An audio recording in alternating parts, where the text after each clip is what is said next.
Today we're dealing with angle relationships through something called a transversal. A transversal is two parallel lines, these black lines, that have a line cutting across both of them.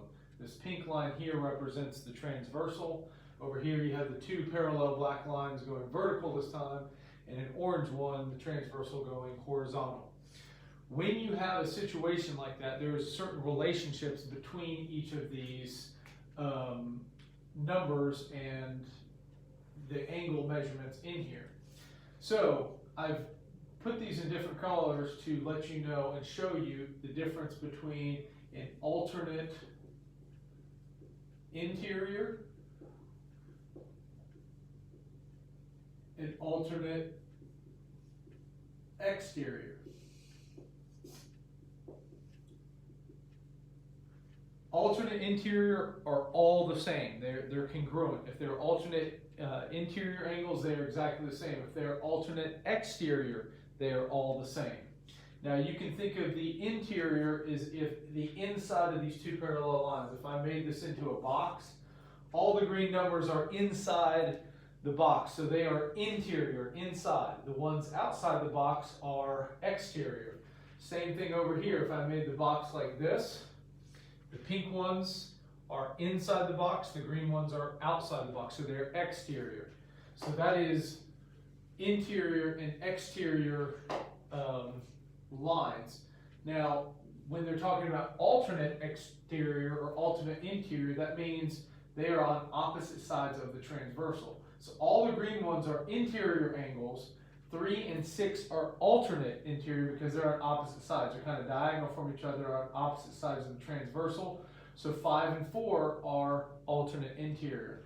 Exterior, same thing. 1 and 8 are alternate exterior because they're on opposite sides. And 2 and 7. 1 and 2, even though they're on opposite sides of the transversal, you have to go on the opposite side of the box. These two are known as adjacent. They share a side. So they're not the same angle measurement. They actually would add up to equal 180 because they're adjacent. But the alternate interior and exterior, you're actually going to the opposite number. So 1 and 8, 7 and 2. 3 and 6, 5 and 4. Not the ones next to each other. So over here, 2 and 7 are alternate interior. 4 and 5 are alternate interior. And 1 and 8 are alternate exterior. 3 and 6 are alternate exterior as well. And they are all congruent with each other. If they're alternate exterior with each other, then they're congruent. If they are alternate interior, they are congruent. Now we talked about adjacent. That's ones that share a side. So 1 and 2 and 1 and 3 are both adjacent. 2 and 4 are adjacent. 3 and 4 are adjacent. Any of them that are next to each other, whether it's vertically or horizontal, and in a transversal, all that means is they add up to equal 180. And then the last angle measurement or relationship that we're going to talk about is vertical angles. And vertical angles are just the opposite sides in a single box. So if I just took this group right here, 2 and 3 are vertical angles, 1 and 4 are vertical angles. They are congruent as well. All vertical angles are congruent. So you have lots of vertical angles on here, 5 and 8, 7 and 6, 3 and 2, 1 and 4, 5 and 8, 7 and 6. All of them are vertical angles. They're basically just the opposite sides of an X or a plus sign. Now the reason that you need to know these relationships is now I can give you one angle measurement and you can fill out the rest of this transversal based on one angle measurement. So let's do, we'll do a pretty easy one. Let's do 80 degrees with angle 1 here. So if angle 1 is 80, we know that the relationship between 1 and 8 is their alternate exterior. They are all congruent. So that means 8 has to be 80 as well. We also know that 1 and 4 are vertical angles and they are congruent, so 1 and 4 would both be the same.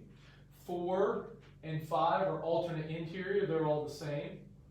So we right there have 4 different angle measurements just based off of that first one.